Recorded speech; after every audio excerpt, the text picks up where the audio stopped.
Hey guys, Joel Frank here, market analyst for YouTrading, and in today's video we're going to be taking a quick look across markets. I'm going to be giving you a quick update, and we're going to be talking about the week ahead, what events we should be looking out for, and what trends we might continue to see in markets this week. So let's jump right into it.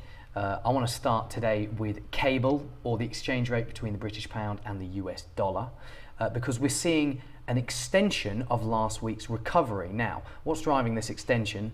We're up another 1.5% on Monday. We're now back above this 21-day moving average and above the 113 level, and eyeing some key support to the upside. Let me just, why is it not showing? Well, anyway, there's key support, the pandemic low around the 114 area, which we were also testing and probing. There we go, it's loaded around here. It looks like we're eyeing a test of this resistance level. Now, what's driving this latest leg higher is a U-turn from the British government. Now, you'll remember that this big drop that we saw last week to record lows was triggered after the UK finance minister unveiled the UK's pretty much new economic plan, which involved a lot of support for consumers and households and businesses to get them through the energy crisis this winter, which was all expected, all well and good. But it also included these surprise tax cuts for the highest earners, which the government framed as an effort to sort of try and boost long-term growth prospects in the UK economy, boost productivity, all that kind of stuff. But obviously financial markets did not like it, because these were tax cuts that were going to be funded by borrowing. Now, obviously, the Bank of England stepped in last week buying gilts, and that put a floor under the pound. And now we've had this U-turn from the government. They've pretty much scrapped those income tax cuts for the highest earners, and that has helped a bit of a further recovery in sterling. And we've gone from being massively oversold last week when we hit those new record lows around 103.50, and we've bounced about like over 9% from those levels now, eyeing this key resistance area to the upside. So do I think we're going to see a sustained rally in sterling? No. Do I think this relief rally could continue?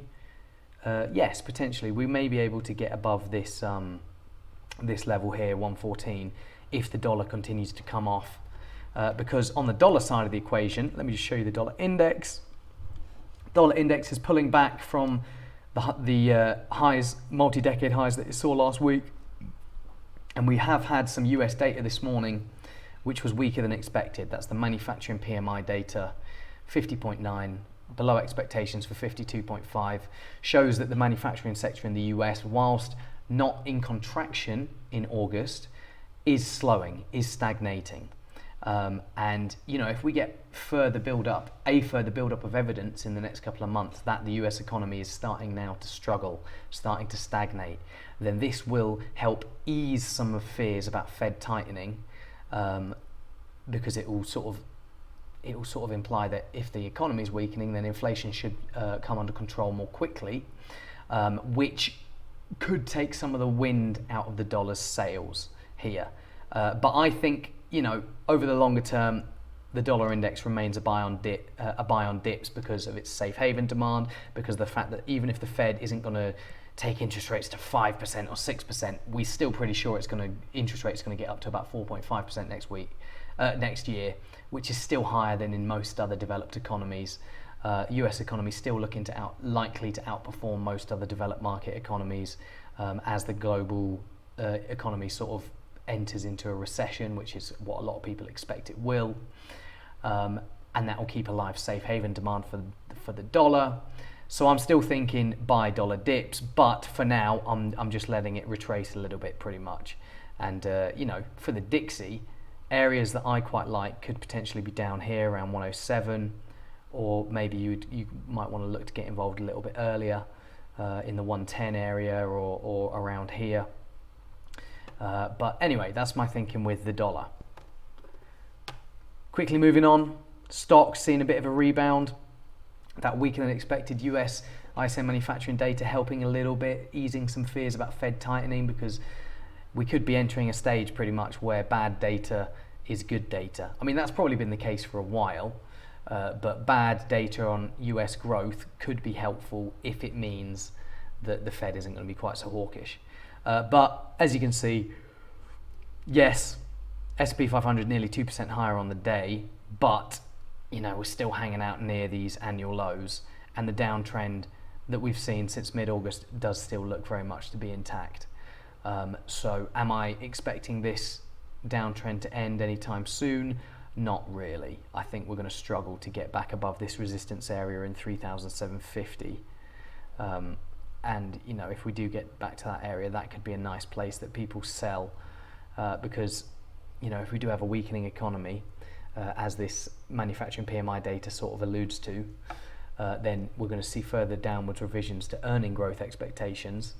But then if inflation doesn't play ball, if inflation remains high, then we're still going to be talking about a hawkish Fed. So risks still tilted to the downside for the S&P 500, and I'm still eyeing up these lows here around 3,200.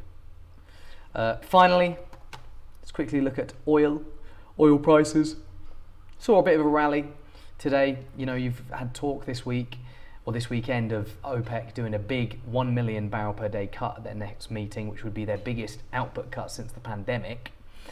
And that helped lift prices a bit, but not enough to get us even close to being out of this downtrend. And actually, 21-day moving average continues to offer resistance, as has been the case all month. All of last month. And even if we are able to get above the 21-day moving average, you've got this 50-day moving average here, which is also looking very ominous and has also provided resistance recently. You've got a worsening global economy, you've got a worsening outlook for oil demand.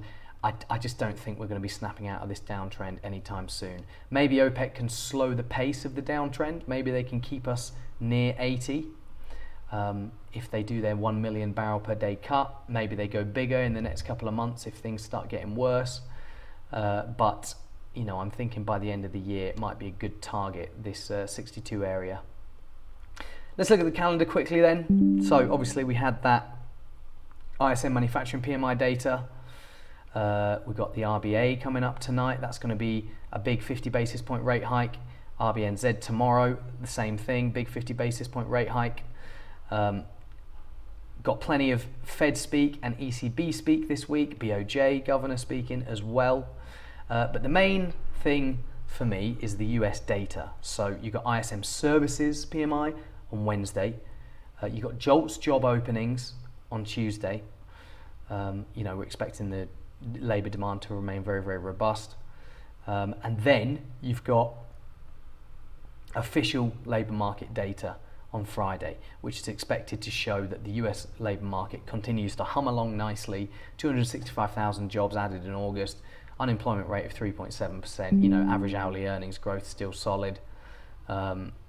Canadian data should allude to a similar sort of vibe in the Canadian economy of a tight, strong labour market. Markets could be quite reactive potentially on whether this beats or misses expectations. A beat as in stronger than expected labour market figures, particularly if it comes to like wage growth, that could be bad for sentiment, because that would very much be infitting or very much bolster the outlook for Fed tightening.